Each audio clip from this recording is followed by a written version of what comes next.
Hello everyone, welcome back again with today's topic. But we are not going to discuss today any topic. We are discussing our previous problems conceptual question. So we can go through that part in which we are going to discuss about the conceptual problems of some optics या fractional बायप्रिज्म कह सकते हैं, लायोल्ड mirror कह सकते हैं. Our first question is, can two sodium lamp of 35 watt each lying close to each other produce interference? Explain. Two independent sources हैं, वो नहीं करेंगे, इसीलिए can not produce. When two light wave interfere at some point to produce darkness, what become of light energy? जब दो light wave interfere करेंगी किसी point पे तो produce darkness, what becomes to light energy? Light energy conserve रहती है लेकिन minima part होता है, इसीलिए light energy at minima is transferred at maxima to produce brightness. बस ये पार्ट होगा. लाइट कभी ये नहीं है कि लाइट एनर्जी कंजर्व नहीं रहेगी. ठीक है, वो तो दो वेव्स फॉल करती हैं, तो जहाँ पर मैक्सिमा होता है वहाँ पर वो शिफ्ट कर देती है अपनी मिनिमा वाली ब्राइटनेस को, ब्राइटनेस शिफ्ट कर देती हैं डार्कनेस होने की वजह से. Third question, when a beam of light goes from air to glass its wavelength change, does the frequency also change? Frequency पे कोई फर्क नहीं पड़ता जब रिफ्रैक्शन का प्रोसेस होता है. To produce interference why the sources are taken as narrow. Broad source होगा तो जो इक्विवेलेंट एक ब्रॉड सोर्स है वो equivalent to large number of narrow sources हो जाते हैं. तो इसीलिए जो एक पेयर ऑफ सोर्सेज है वो इंटरफेरेंस पैटर्न बनाता है, तो वो ओवरलैप करके पैटर्न को इल्यूमिनेट कर देते हैं और इंटरफेरेंस बैंड डिसअपीयर हो जाते हैं, खत्म हो जाते हैं ड्यू टू वाइड सोर्स. ठीक है. What is lateral shift? How do you remove it in biprism? भाई लेटरल शिफ्ट क्या होता है?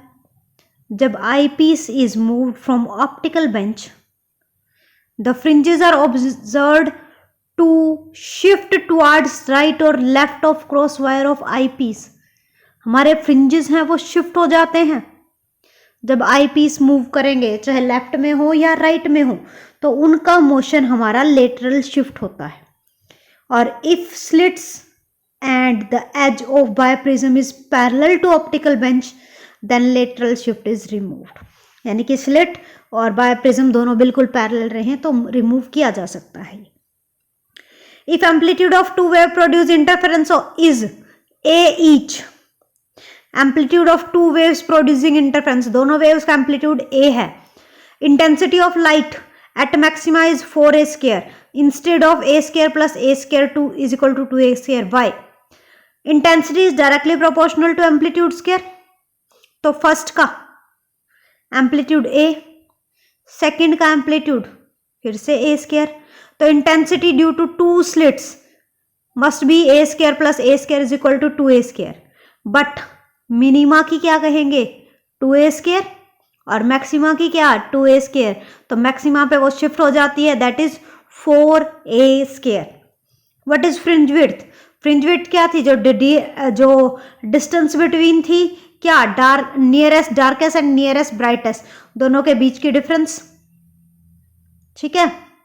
The distance between to nearest dark और टू नियरेस्ट ब्राइट फ्रिंजेस, दोनों के बीच का डिफरेंस होगा वो फ्रिंज विड्थ होगा, चाहे डार्क का हो या ब्राइट का हो.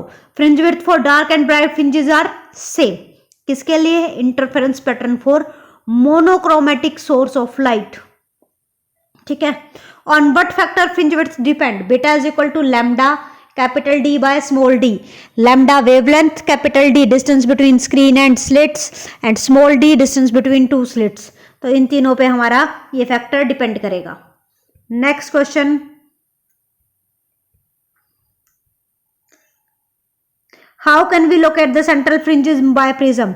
अगर पहले हम उसको वाइट लाइट से रिप्लेस कर देंगे तो हमें सेंट्रल फ्रिंज वाइट मिल जाएगा, उसके बाद उसे मोनोक्रोमेटिक से कर लो तो वो हम बता सकते हैं. ये मैंने आपको जब फ्रैक्शनल बायप्रिज्म कराया था तो बताया था. What is the nature of fringes produced by white light? White light से सेंट्रल वाइट और बाकी few coloured fringes are obtained. ठीक है, ये तो हमारा एक टॉपिक भी है पूरा, मैंने एक्सप्लेन किया था ये पूरा। Why can we not measure the thickness of thick transparent sheet by prism? By prism से थिक शीट होगी तो फॉर्मूला क्या था थिक का, म्यू -1, रिफ्रैक्टिव इंडेक्स -1, 2 शिफ्ट हो 2% डिफरेंस आ जाएगा, तो उसकी वजह से वो हम उसकी थिकनेस शीट की नहीं माप सकते। What happens to the Young double slit experiment is produce in water? Water है तो रिफ्रैक्टिव इंडेक्स होगा, फ्रिंज विड्थ डिक्रीज हो जाएगी क्योंकि beta is equal to lambda D by d. Water में speed of light decrease, as a result lambda decreases, ठीक है, क्योंकि फ्रीक्वेंसी चेंज नहीं होती। What is the effect on the interference fringe of Young double slit experiment due to each of the following operation? Effect on interference pattern on a young double slit experiment due to each of the following operation. First, screen is moved away from the plate of slit first. Screen move की, it means क्या हुआ, D बढ़ गया, D बढ़ते ही beta बढ़ गया, ठीक है, क्लियर है। Next, the monochromatic source is replaced by another monochromatic source of shorter wavelength, lambda decrease हुआ तो बीटा भी decrease. Next, separation between two slit is increase, small D बढ़ गया, स्मॉल डी बढ़ते ही बीटा कम हो गया, ठीक है, beta decreases. Next, the source slit is moved closer to double slit plane, source slit move कर दी क्लोजर में, तो source move closer to double slit, this increase the intensity of light. Lambda में, D में, इनमें कोई change नहीं आता। Next part, the width of source is increased, source slit की विड्थ इंक्रीज कर दी, यानी कि एक तरह से क्या किया, विड्थ ऑफ स्लिट से ब्राइटनेस इंक्रीज हो गई तो फ्रिंजेस इंक्रीज हो जाएंगी, ठीक है। Next part, width of two slits is increased, यानी कि width of two slits is increased, wide हो गई, वाइड होते ही पैटर्न ओवरलैप करके ओवरलैपिंग ऑफ पैटर्न हो जाएगा और ये इल्यूमिनेशन ऑब्जर्व होगा। ये लास्ट टाइम मैंने अभी एक क्वेश्चन डिस्कस किया था उसमें था।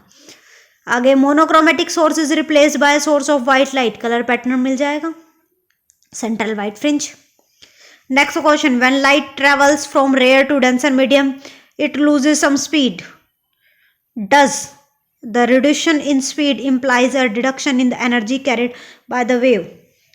एनर्जी एच म्यू है, फ्रीक्वेंसी चेंज नहीं होती तो by losing the speed wavelength decrease होती है, फ्रीक्वेंसी नहीं, इसीलिए एनर्जी में भी कोई चेंज नहीं आता।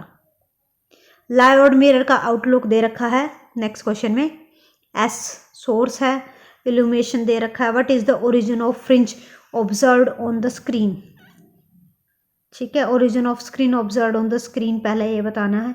अगला, why is slit S is S placed on as to have oblique angle of incident of light striking the mirror. Or next part, there are two path length PS and PS dash as are equal when P coincide with O, yet the fringe at O in the experiment to be dark and not bright. What does the observation implies? इसका result ये है, जो S and H dash है वो दो coherent sources act कर रहे हैं तो interference pattern are observed on screen, इसी वजह से शो होता है। दूसरे का पार्ट है, by doing so distance between two coherent sources become small and fringe width become large. Third है, this observation implies that there is a reflection process and there are phase change of pi. Give the shape of interference fringes observed in young double slit experiment. Dark and bright fringes हैं, equal width की हैं। Air veg में same equal width की मिलेंगी। लायोल्ड mirror में width क्या होगा, dark and bright fringes होंगी, width with central fringe dark instead of bright, उल्टा हो जाता है, फेज शिफ्ट होता है इसमें, इस वजह से। If the phase difference between the two sources continues change, what happens to the interference pattern? अगर phase difference change हो रहा है तो interference pattern will not be observed. Constant phase difference होना चाहिए. Why it is not possible to detect interference pattern when two current sources are far apart? जब बहुत ज़्यादा दूर होंगे तो स्मॉल डी है वो लार्ज हो जाएगा, उसकी वजह से बेटा बहुत स्मॉल हो जाएगा तो डिटेक्ट करना मुश्किल हो जाएगा. If two current sources are placed infinite close to each other, what happens to the pattern? Beta बहुत ज़्यादा लार्ज हो जाएगा. ठीक है, इसके साथ नेक्स्ट क्वेश्चन है, two electric lamp point like and having filament of same material are placed close together, can they produce interference? नहीं, independent sources हैं. Can white light produce interference? हाँ, colored pattern दिख जाएगी. How can you justify the rejection of backward wave front? हम backward flow of energy हमेशा during the propagation of wave, फिर अगर propagate करेगी तो वो हमेशा सीधी प्रोपेगेट करती है, तो डायरेक्शन हम ये कहते हैं फॉरवर्ड ही होगी, प्रोपेगेट होगी. तो बैक में तो कोई नहीं प्रोपेगेट कराता, इसीलिए बैकवर्ड हम रिमूव कर देते हैं. No backward flow of energy during propagation of wave. Last question है आज का, show that maximum intensity in interference pattern is 4 times the intensity of each slit. Hence, show that interference involve our distribution of energy. I is equal to 4a square cos square lambda by 2 है, तो amplitude of 1 slits है, तो ये maxima की होगी 4a square, और इस वजह से वो शिफ्ट ऑफ मैक्सिमा होगा और मिनिमा पे वो 0 होगा. तो मैक्सिमा है तो इसमें a और a 4a स्क्वायर बनाता है, इसीलिए दैट्स ऑल फॉर टुडे. बाकी हम नेक्स्ट क्लास में करेंगे. Thank you for today.